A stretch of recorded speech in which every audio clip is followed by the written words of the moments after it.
आई-वडिलांनी मुलांसाठी काय करायचं असतं.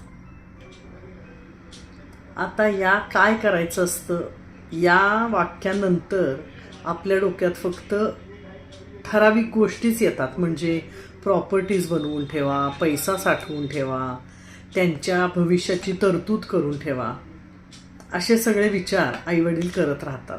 पण खरं सांगू का, नुकत्याच एका सिरियलमध्ये एक वाक्य ऐकलं. The only thing parents can do for their children is to be healthy, to stay healthy.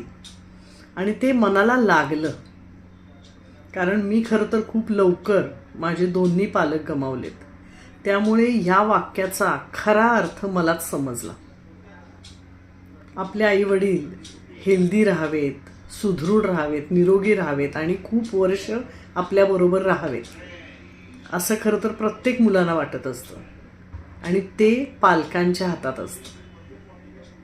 काय होतं, वय वाढत जातं तसं, आता काय म्हातारपण आलं, संपलं, आता काय करायचंय जगून वगैरे विचार करत करत पालक स्वतःकडे दुर्लक्ष करायला लागतात, स्वतःच्या तब्येतीकडे दुर्लक्ष करायला लागतात. आणि या सगळ्या नादात लॉस कुणाचा होतो तर मुलांचा. त्यामुळे पालकांनी खरंच स्वतःची काळजी घेणं हे सगळ्यात पहिलं काम केलं पाहिजे. कुणासाठी? मुलांसाठी. Only thing a parent can do for their kids is to stay healthy.